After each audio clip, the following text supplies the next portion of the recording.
देखिए, ये मैट्रिक का सिलेबस है जिसमें संख्या पद्धति 10 मार्क्स का रहता है, बीजगणित 20 मार्क्स का रहता है, ज्यामिति 20 मार्क्स का रहता है, निर्देशांक ज्यामिति 10 नंबर का पूछा जाता है, त्रिकोणमिति 20 नंबर का पूछा जाता है, क्षेत्रमिति 10 नंबर का पूछा जाता है, सांख्यिकी प्रायिकता मिलाकर आपको 10 नंबर का पूछता है। कुल आपको 100 नंबर का क्वेश्चंस बनाना रहता है। आजकल कुल 100-150 नंबर का क्वेश्चन जो है पूछा जाता है। कैसे? तो इसमें 25 नंबर का जो सब्जेक्टिव क्वेश्चंस होता है वो आपको 2 मार्क्स का रहता है, तो जिसमें हमको 15 बनाना रहता है। ठीक है, 15 क्वेश्चंस को सॉल्व करना, किन्हीं 15 क्वेश्चंस को सॉल्व करना रहता है। और 8 क्वेश्चंस जो है वो आपको लॉन्ग क्वेश्चंस देगा, जिनमें किन्हीं 4 क्वेश्चंस को सॉल्व करना रहता है।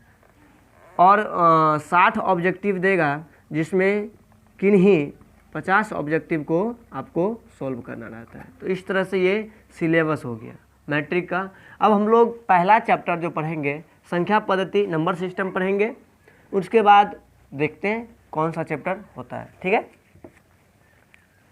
तो इसको मिटाते हैं।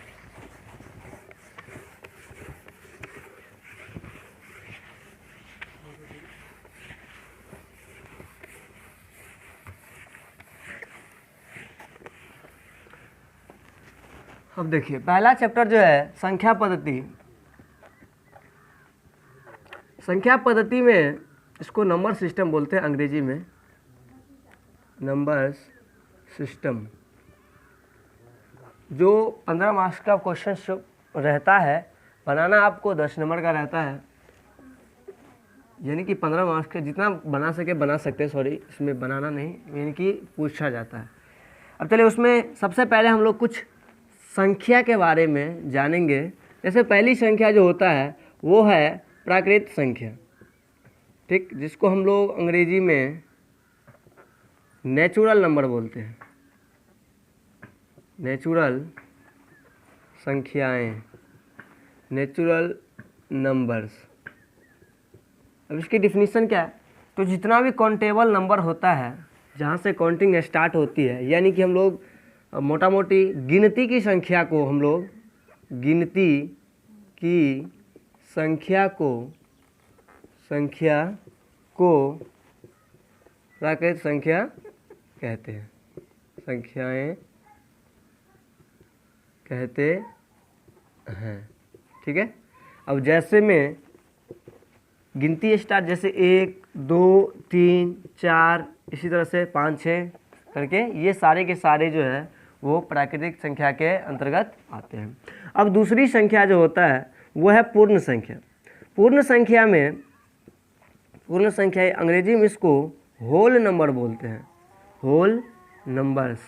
ठीक है, अब ये होता क्या है कि जो भी गिनती काउंटेबल नंबर जो भी है, यानी गिनती की संख्या में अगर हम लोग शून्य को शामिल कर ले, गिनती की संख्या जितनी है उनके परिवार में अगर हम लोग शून्य को शामिल कर ले, तो वो संख्याएं जो है पूर्ण संख्या कहलाती है। कहने का मतलब गिनती की संख्या में शून्य सम्मिलित करने से जो समूह बनता है, जो संख्या का समूह बनता है, उसी समूह को हम लोग जो है पूर्ण संख्या कहते हैं। यानी कि इसको लिख सकते हैं, या ऐसे ही बोल सकते हैं कि प्राकृतिक संख्या के समूह में यदि शून्य को शामिल कर लिया जाए तो उस समूह को हम लोग पूर्ण संख्या बोलते हैं। तो हम लोगों को इसकी डिफिनीशन इतनी महत्वपूर्ण नहीं है, सिर्फ जानना है एग्जाम्पल, यानी कि हम लोग को ये समझना है कि पूर्ण संख्या क्या होता है और प्राकृतिक संख्या क्या होती है। ठीक है ना, तो इसको लिख सकते हैं कि प्राकृतिक संख्या में संख्याएं के समूह में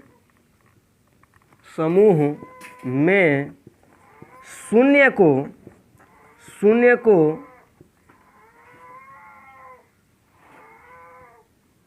सम्मिलित करने से जो समूह बनता है,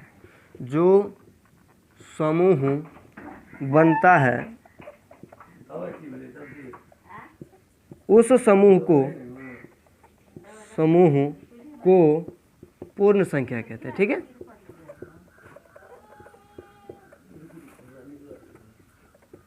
अब जैसे में पूर्ण संख्या की बात करें तो प्राकृतिक संख्या क्या सब होता था? 1 होता था, 2 होता था, 3 होता था, 4 होता था, 5 होता था, इसी तरह से। अब इनकी जो समूह है, ये जो समूह है, उस समूह में, इस ग्रुप में जो है शून्य को भी हम लोग शामिल कर लिए, तब जो समूह बना, तब ये समूह जो आपको पूर्ण संख्या कहलाएंगे। तो आपको अगर ये पूछा जाए कि वैसी संख्या बताइए, वैसी पूर्ण संख्या बताइए जो प्राकृतिक संख्या नहीं है, तो ऐसी पूर्ण संख्या एकमात्र शून्य है जो कि प्राकृतिक संख्या नहीं है, ठीक है ना।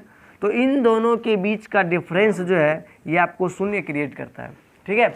अगली संख्या हम लोग पढ़ेंगे कि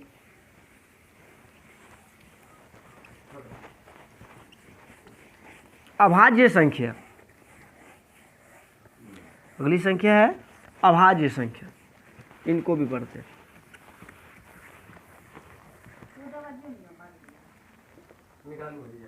प्राइम नंबर बोलते हैं इसको अंग्रेजी में, अभाज्य संख्याएं,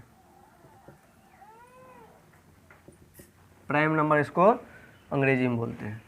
अब अभाज्य संख्या कहते हैं, जैसे एक बार बताइए कि अगर 5 में पूछेगा कि किस किस संख्या से भाग लगता है, किस किस संख्या से भाग लगता है, तो 5 में केवल 5 से लगता है, और 1 से तो वैसे सभी अंक में लग सकता है, तो 1 से, और इसके अतिरिक्त कोई संख्या ऐसा नहीं है जो 5 को पूर्ण रूप से विभाजित कर दे। तो कहने का मतलब कि अभाज्य संख्या कहते हैं कि वैसी संख्याएं जो या तो स्वयं से विभाजित हो या 1 से विभाजित हो, यानी कि स्वयं और 1 के अतिरिक्त वह किसी अन्य संख्या से पूर्ण रूप से विभाजित न हो, तो वैसी संख्या को हम लोग अभाज्य संख्या कहते हैं, ठीक ना। तो लिख लेते हैं डिफिनीशन कि वैसी संख्याएं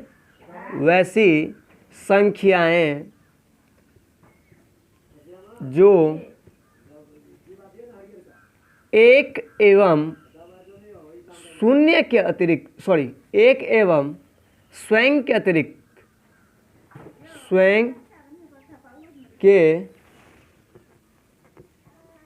अतिरिक्त किसी अन्य संख्या से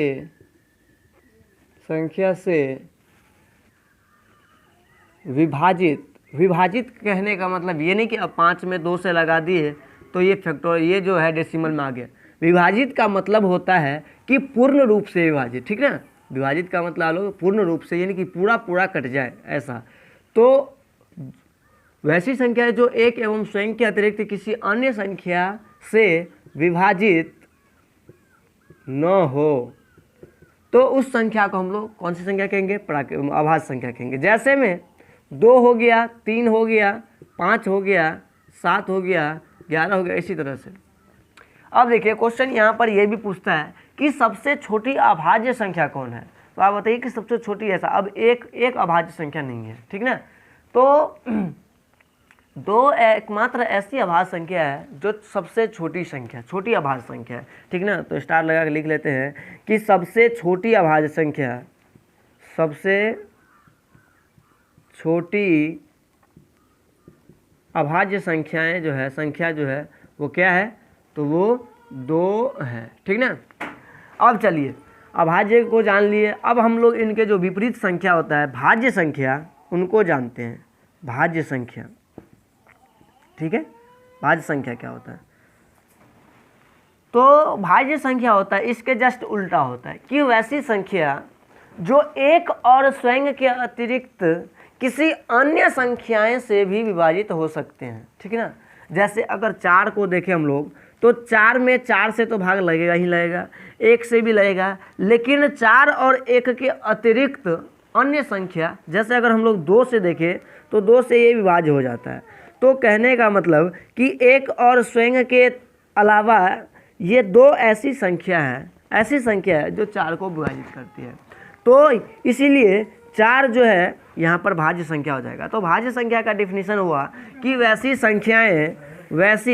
संख्याएं जो 1 और स्वयं के अतिरिक्त किसी अन्य संख्या से भी या अन्य संख्याएं से भी विभाजित हो सकती है या होती है, तो वैसे संख्या को हम लोग भाज्य संख्या कहते हैं। तो लिखते हैं कि वैसी संख्याएं जो 1 और स्वयं के अतिरिक्त किसी अन्य संख्याएं, कोष्ठ में संख्या लिख देते हैं, इसलिए कि ऐसी संख्या जैसे अगर मान लो 8 की बात करें तो 8 में 1, 8 2 से भी लगेगा और 4 से भी लगेगा। तो यहाँ पर इनके अतिरिक्त 2 संख्या है, यानी कि ये यहाँ पर मतलब 1 से अतिरिक्त है, तो इसलिए यहाँ पर संख्याएं हो जाएगा। लेकिन अगर यहीं पर 4 की बात करें तो इसमें संख्या रहेगा। तो इसीलिए अन्य संख्याएं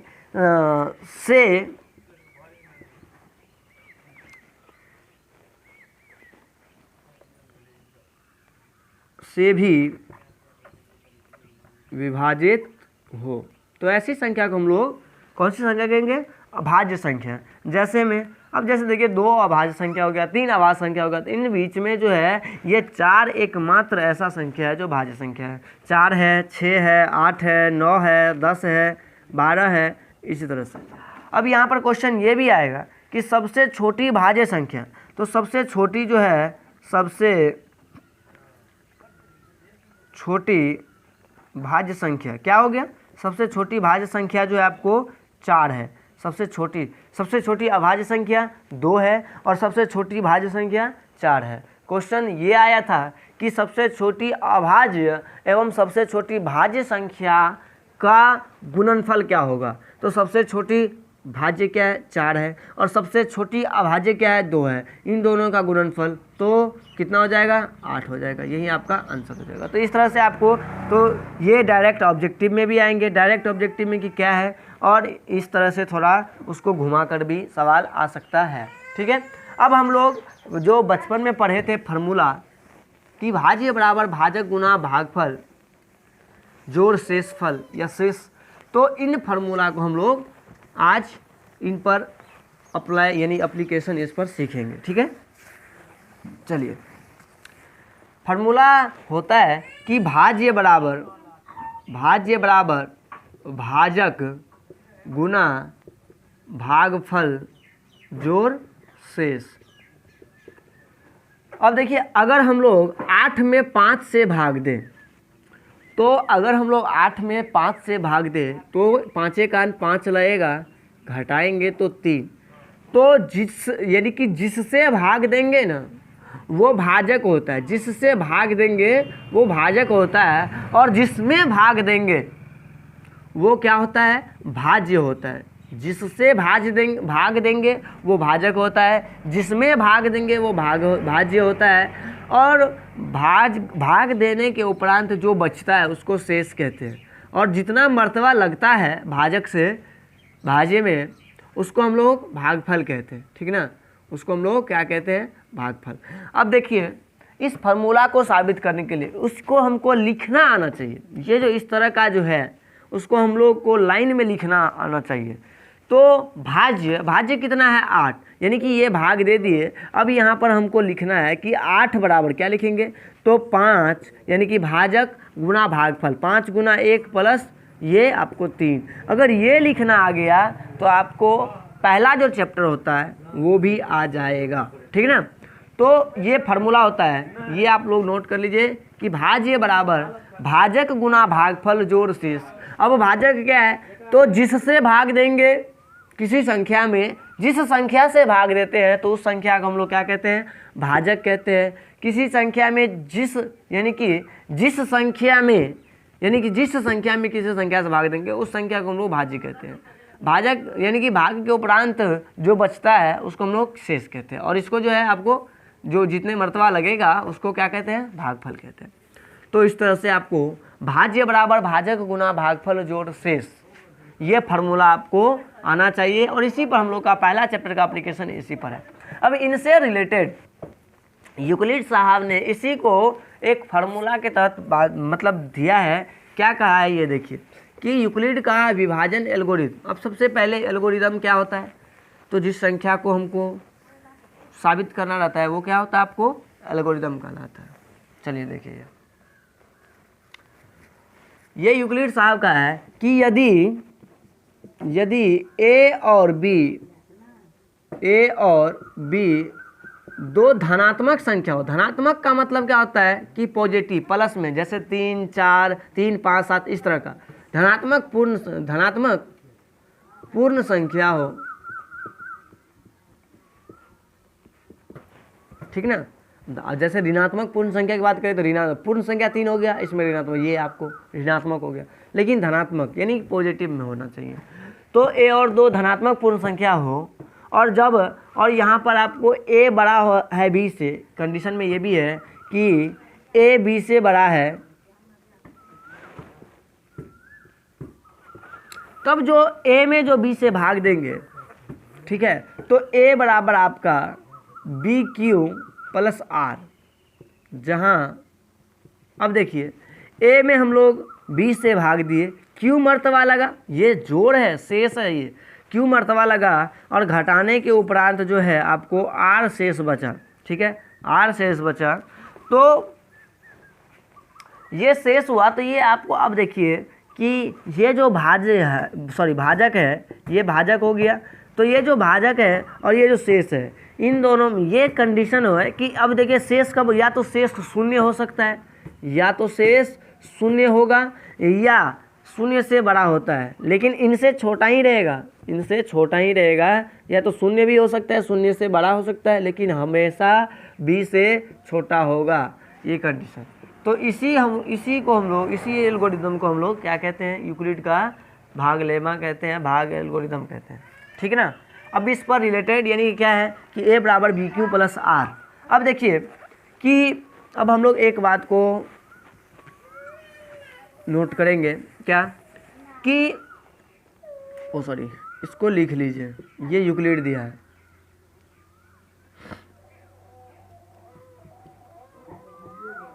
ठीक है, इसको हम लोग क्या कहते हैं, यूक्लिड एल्गोरिदम बोलिए या एल्गोरिथम बोलिए, बात बराबर हो गया, ठीक है। इसको हम लोग ए बराबर बी क्यू प्लस आर, ये इसका कंडीशन है, शर्त है, ये होना चाहिए, ठीक है। अब देखिए कि यदि ए बराबर बी क्यू हो, यदि ए बराबर बी क्यू हो तो क्या होगा, ए को ए बी का और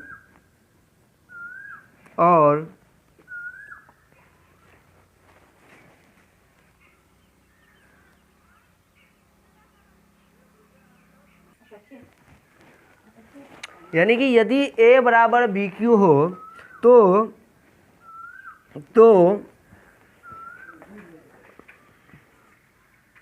बी को ए का गुणज कहेंगे, बी को ए का गुणज कहेंगे, या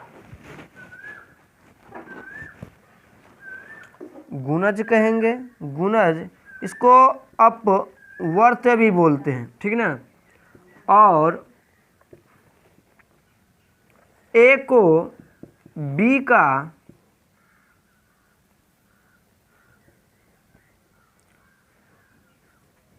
अपवर्तक या भाजक भी बोलते हैं, उसको भाजक कहते, यानी कि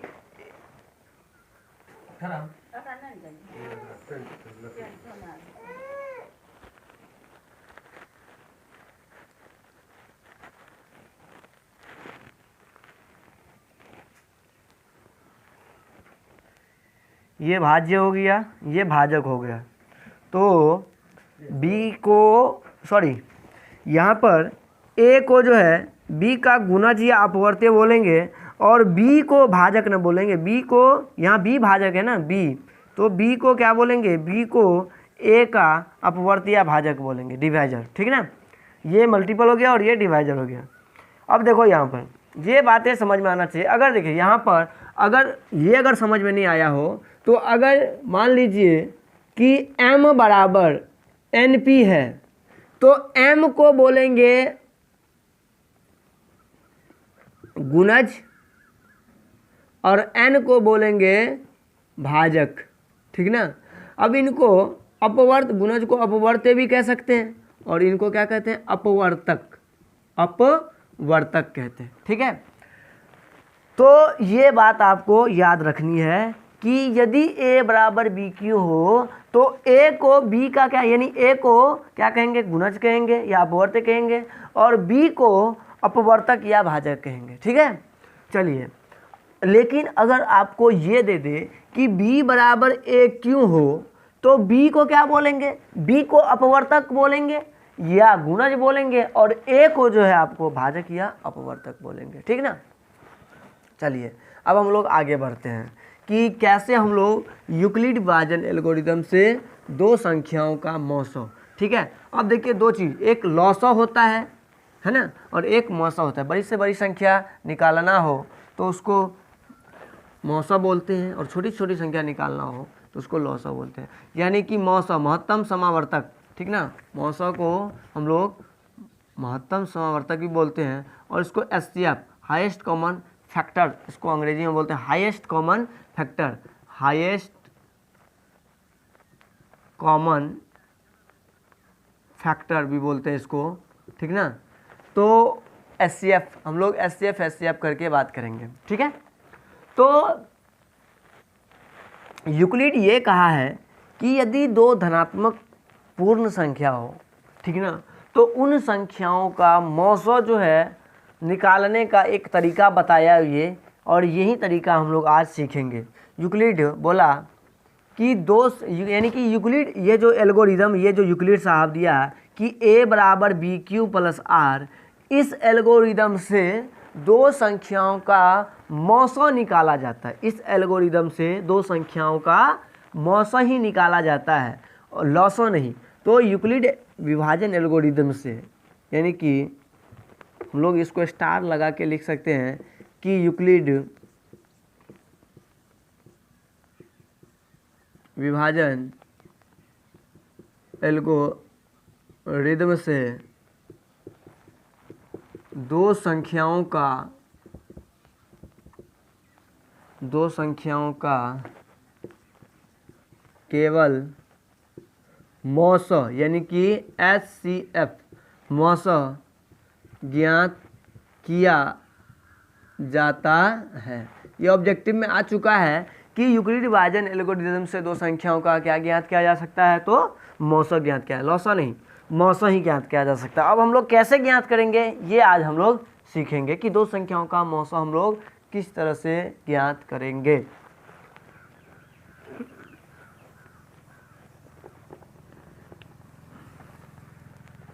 एक बात और देख लीजिए, फिर हम लोग इसको निकालेंगे, इस विधि से मौसो निकालेंगे।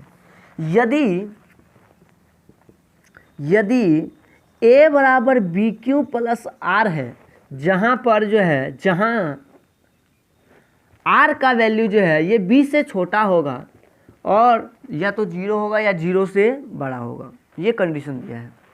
अब यहाँ पर जो है, यहाँ पर देखिए कि मौसो जो a और b का होगा, यहाँ पर देखिए कि a में b से भाग दिए, q मर्तबा लगा r, सॉरी जो भी आया, जितना भी लगा इसके मर्तबा r आया, तो इन दोनों का जो मौसो होगा वो आप मानते हैं कि नहीं कि b और r का होगा। अब कैसे, देखिए हम लोग अगर निकाल लेते हैं तो बचपन में इस तरह से निकाले थे, ठीक ना, तो जो a और b का मौसो होगा वहीं r और b का भी मौसो होगा, ठीक ना, जो a और b का मौसो होगा वहीं r, यानी कि इसको हम लोग ऑर्डर बदल के भी लिख सकते हैं कि मौसो b और a, और इसको ये भी लिख सकते हैं कि जो मौसो a और b का होगा वहीं b और a का होगा, और वहीं b और r का भी होगा, वहीं मौसो जो है b और r का भी होगा। तो ये भी बहुत महत्वपूर्ण है कि जो, यानी कि ये एल्गोरिदम दिया है और जो मौसो a और b होगा तो खाली स्थान में ये भी आंसर में, ऑप्शन में ये रहेगा तो ये भी देना है, या ये रहेगा तो ये भी। अगर ये नहीं है तो ये आंसर होगा कि जो a और b का मौसो होगा वहीं b और a का भी होगा, और जो a और b का होगा वहीं b और a का भी होगा, और वहीं r और b का भी होगा, या b और r का भी होगा। ठीक है ना, ये बात आपको बहुत महत्वपूर्ण बात है, इनको आपको ध्यान रखना है। ठीक है, अब हम लोग चलिए नेक्स्ट क्वेश्चंस पे चलते हैं। ठीक ना। कैसे सॉल्व करेंगे हम लोग, ये यूक्लिड विभाजन एल्गोरिदम से दो संख्याओं का मौसा ज्ञात कैसे करेंगे। ये आपका बेसिक कुछ जानकारी हो गया, और इनमें ऑब्जेक्टिव भी आता है, क्वेश्चंस भी आते हैं, तो ये बेसिक जानकारी के साथ साथ आपके लिए महत्वपूर्ण भी है, इसलिए उसको ध्यान दें। अब क्वेश्चन ऐसे रख सकता है कि यूक्लिड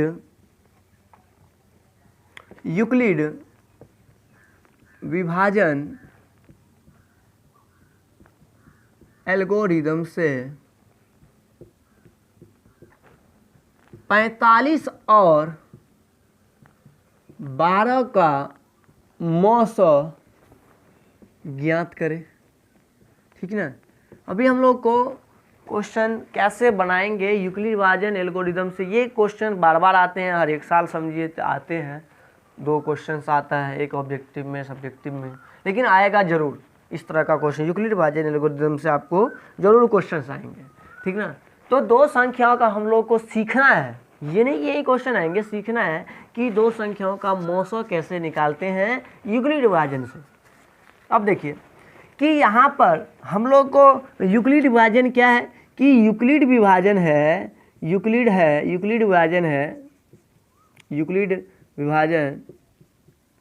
एल्गोरिदम है क्या, कि a बराबर बी क्यू प्लस आर। यहाँ पर आपको पता है कि a b से बड़ा है, यानी कि इन दो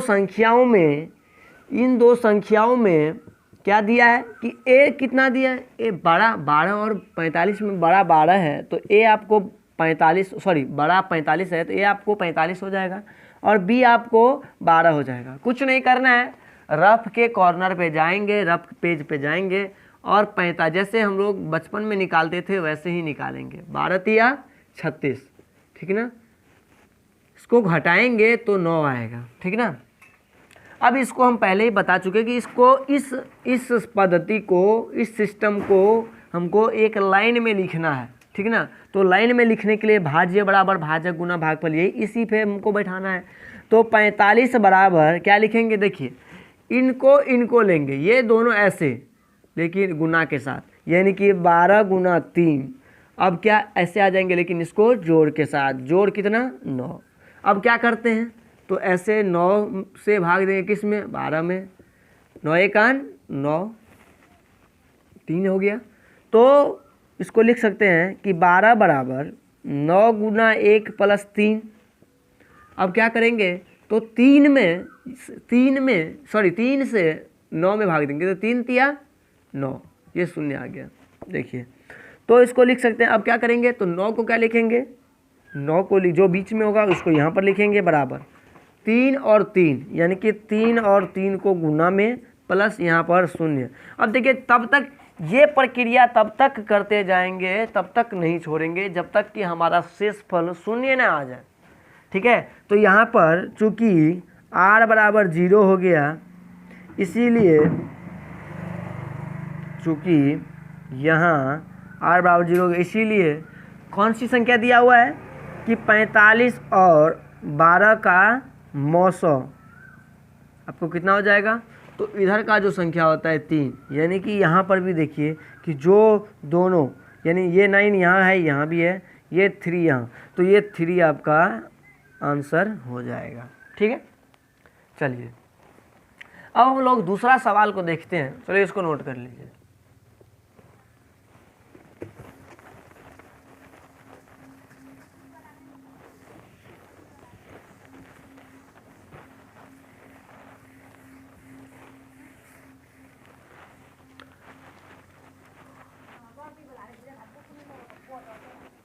चलिए दूसरा सवाल देखते हैं हम लोग।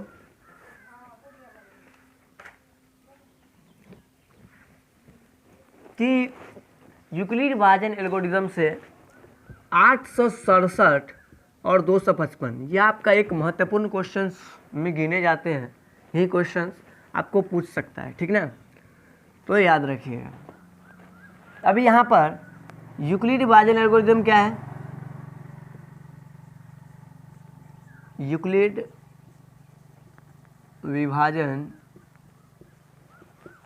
एल्गोरिदम क्या है कि a बराबर बी क्यू प्लस आर, जहाँ कंडीशन क्या है कि r का जो वैल्यू है या तो b से छोटा होगा या 0 होगा या 0 से बड़ा होगा, ठीक ना। तो यहाँ पर a बराबर कितना दिया है 255 और 867 में बड़ा 867 है तो 867 और b कितना है 255। अब हम लोग क्या करेंगे सर, इतना मर्तबा का भाग नहीं आता है मुझे, कोई बात नहीं, गुना कर करके सिखाते हैं।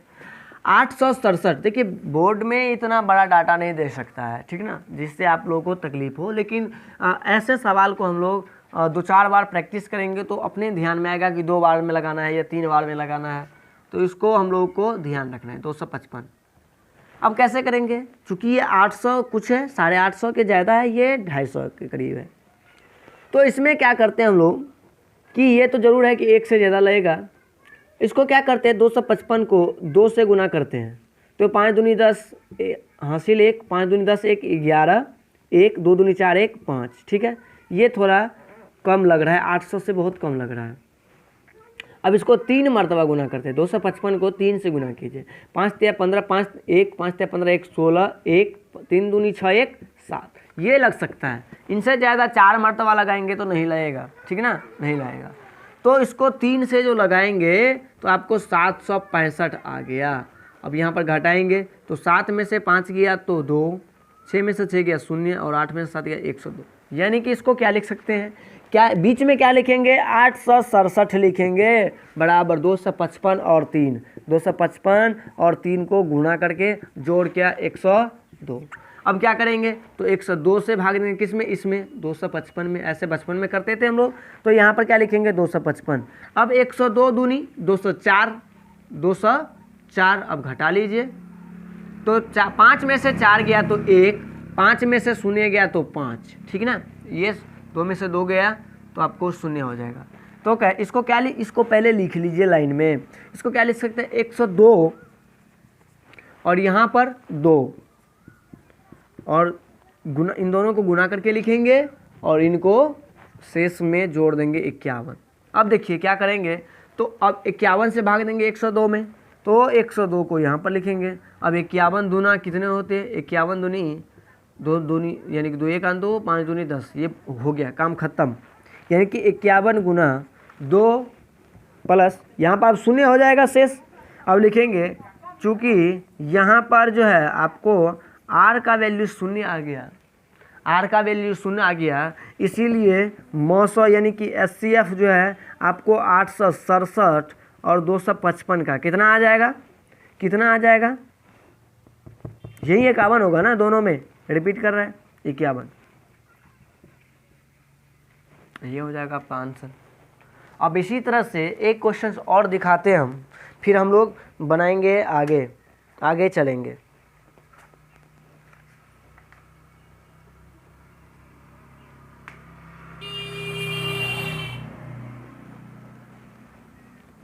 दो संख्याओं का 135 है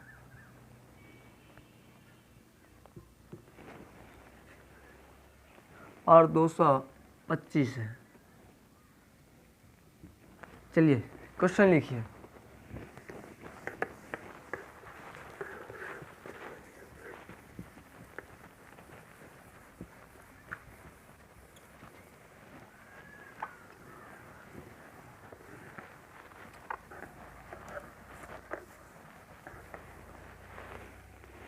कि कहेगा कि यूक्लिड विभाजन एल्गोरिथम से 135 और 255 का मौसा ज्ञात कीजिए।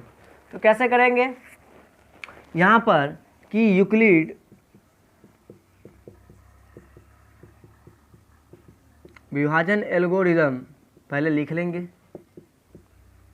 क्या है कि a बराबर बी क्यू प्लस आर, आपको याद हो जाना चाहिए, इतना बार रिपीट होगा कि याद हो जाएगा ये, जहाँ इसका शर्त क्या है कि r का वैल्यू जो है या तो b से छोटा होगा या 0 भी होगा या 0 से बड़ा होगा।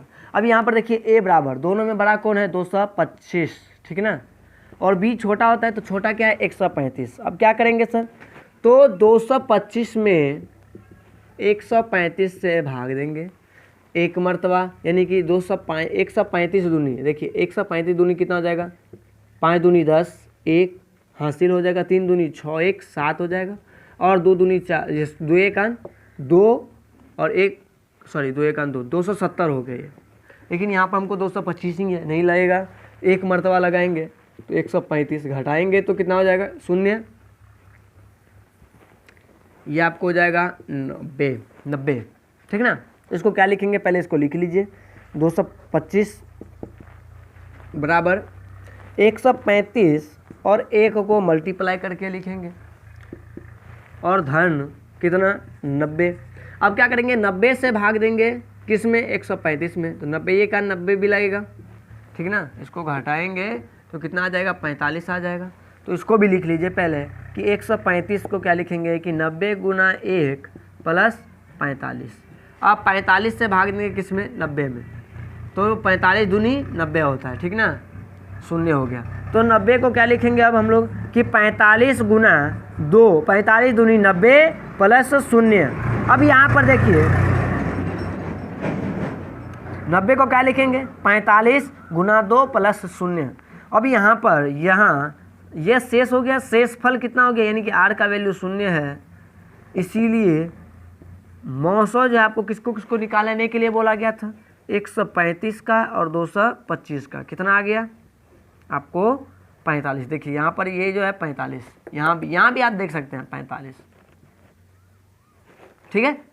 तो नेक्स्ट जो क्लास है वो अगले क्लास में हम लोग देखेंगे, और आपको साइंस का, हिंदी, मैथिली, ये 3 सब्जेक्ट और आएंगे, सोशल साइंस को भी लेकर आएंगे, ठीक है ना।